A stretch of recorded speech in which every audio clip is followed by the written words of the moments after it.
యువకులు ఎంతోమంది ప్రజలు కూడా రోడ్డు బాగలేదు సార్ మా ఊరికి అని ఎమ్మెల్యే గారిని నిలదీస్తే వారి మీద కూడా కేసులు బుక్ చేయడం జరిగింది. ఏది అడిగినా కూడా ప్రశ్నించే హక్కు అనేది లేకుండా పోయింది గత 10 సంవత్సరాల ప్రభుత్వ పాలన. తెలంగాణ వచ్చిన తర్వాత ఏం దౌర్భాగ్యమేమో కానీ ప్రజాస్వామ్యాన్ని కోల్పోవడం జరిగింది.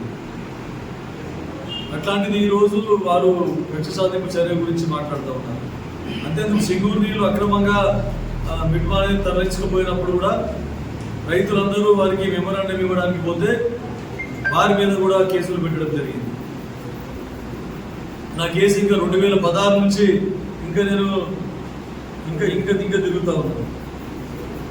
ఇంకో క్రైమ్ నంబర్ 188 CC నంబర్ 188 2016 18 కాదు 16 crime number crime number 26 of 2016.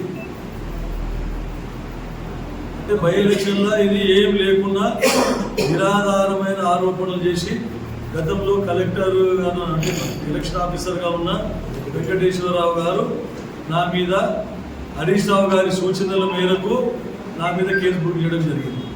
Violation of code of conduct అని చెప్పారు. ఇది టోటల్ అసత్యం. ఇది నేను పాంప్లెట్లు పెట్టుకోలేదు, బూత్లోకి ఎక్కడ పెట్టుకోలేదు. అది ఎప్పుడో పాతగా ప్రింట్ చేసినటువంటి పాంప్లెట్ సర్క్యులేషన్లో వెళ్ళిపోయింది న్యూస్ పేపర్లకు. దాని మీద నంబర్ లేదు, ప్రింటర్ పేరు లేదని చెప్పేసి కేసు పెట్టడం జరిగింది. 2 సంవత్సరాలు రెండేందుకు ఇప్పుడు 16 అంటే 7 సంవత్సరాలు అయినా కూడా ఇంకా కేసు కొనసాగుతుంది. నేను కోర్టుకు తిరుగుతా ఉన్నాను. మొన్న ఎన్నోసార్లు సమన్లు పంపిస్తే మొన్న ఎవిడెన్స్కి రావడం జరిగింది వెంకటేశ్వరరావు గారు. తర్వాత ఆయన ఏదైతే ఉందో officer of violation of this code of conduct అని ఆయన ఇన్ఛార్జ్ అని చెప్తే ఆయన స్టేట్మెంట్ గురించి ఇంకా పెడితే అది ట్రేస్ అవుటే అయితే లేదు, ఎవరున్నారో అధికారి అని చెప్పేసి. నేను మటుకు న్యాయంగా కోర్టుకు పోతా ఉన్నాను. నేను ఎమ్మెల్యే గెలిచిన తర్వాత కూడా కోర్టును గౌరవిస్తూ ప్రజా సమస్యలు ఎన్నున్నా కూడా పక్కకు పెట్టి కోర్టుకు పోవాల్సి వస్తుంది. మరి ఇది కక్ష సాధింపు సరే కాదా అని అడుగుతా ఉన్నాను. అక్రమంగా కట్టడాలు కూల్చివేస్తే కూడా పోయి మున్సిపల్ కమిషనర్ గారిని నోటీస్ ఇవ్వాలి, ప్రొసీజర్ ఫాలో కమ్మని చెప్పేసి అడిగితే కూడా నా మీద అక్రమంగా కేసులు పెట్టడం జరిగింది. కార్యకర్తల ఊళ్ళలో ఏ సమస్యల మీద తాగునీటి సమస్య ఉన్నదని అడ్డుకుంటే పోలీసు వాళ్ళ ద్వారా కేసు, రోడ్డు బాగలేదని అడిగితే పోలీసు వాళ్ళ ద్వారా కేసు.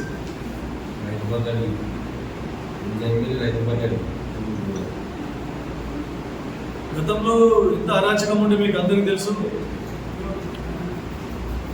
ఇప్పుడేమో కక్ష సాధించాలి అని చెప్తా ఉన్నారు. అదేం లేదు. అదొకటే కాకుండా అక్రమ మైనింగ్ గురించి నేను చెప్పదలుచుకున్నాను. టీఆర్ఎస్ నాయకులు అక్రమంగా మైనింగ్ చేసినందుకు అక్కడ ఈరోజు కేసు బుక్ చేసి అరెస్ట్ చేయడం జరిగింది. ఇక్కడ కూడా టీఆర్ఎస్ నాయకులు ఎంతో అక్రమంగా మైనింగ్ చేయడం జరుగుతూ ఉంది. ఇక్కడ కూడా నారాయణఖేడ్ నియోజకవర్గంలో ముఖ్యంగా గతంలో ఉన్నటువంటి శాసనసభ్యులే ఇప్పుడు బాచపల్లి కల్లేరు మండలం ఏదైతే ఉన్నానో ఇప్పుడు నిజాంపేట మండలం అయింది. అక్కడ కూడా స్టోన్ క్రషర్ అక్కడ పెట్టి సర్వే నంబర్ 1 పనులు కొనసాగించేది ఇంకో చోట. తర్వాత వాళ్ళకి ఎంత లిమిట్ ఉన్నదో లిమిట్ కాకుండా ఎక్కువ మైనింగ్ చేసి ప్రభుత్వానికి ట్యాక్స్ కట్టకుండా ట్యాక్స్ ఎగేసి ఎగ్గొట్టేసింది. అలాంటిది ఉన్నది. శాండ్ మాఫియా అయితే మీకు చెప్పని అవసరం లేదు. బీర్పూర్ శాండ్ మాఫియా రోజు వందలాది లారీలు కంకి నుండి పోతూ ఉంటాయి. మరి అదొకటే కాకుండా కాంట్రాక్టర్కి సంబంధించింది కూడా ఎదురు అంకిరిక దగ్గర స్టోన్ ప్రెషర్ పెట్టి వాళ్ళకి అలాట్ చేసింది, ప్రభుత్వ పరంగా అలాట్ చేసింది ఒక సర్వే నంబరు, వాళ్ళు మైనింగ్ చేస్తున్నది ఇంకో సర్వే నంబర్లా. పోయి ఒకవేళ ఎవరైనా ఇన్స్పెక్ట్ చేసి దాన్ని మెజర్ చేస్తే ఈరోజు కూడా లక్షల రూపాయలు, కోట్ల రూపాయలు గవర్నమెంట్కు ట్యాక్స్ కట్టవలసిన పరిస్థితి ఉంది. మొత్తం ఈ పొల్యూషన్ వల్ల చాలా నష్టపోతూ ఉన్నాం, ఆరోగ్యాలు పాడైతే ఉన్నాయని చెప్పేసి అయినా కూడా ఎవరు పట్టించుకోలేదు. అప్పుడు ఈ ప్రభుత్వం వచ్చిన తర్వాత ఈ పన్ను ఎగవేస్తూ ఉన్నారని చెప్పేసి ఇవన్నీ ఎంక్వైరీ పెట్టిస్తే ఒకటి వస్తువులు బయటపడతా ఉన్నాయి. చెప్తున్నారు హరీష్ రావు గారు తీరు మార్చుకోవాలి, ఇది మంచి పద్ధతి కాదు.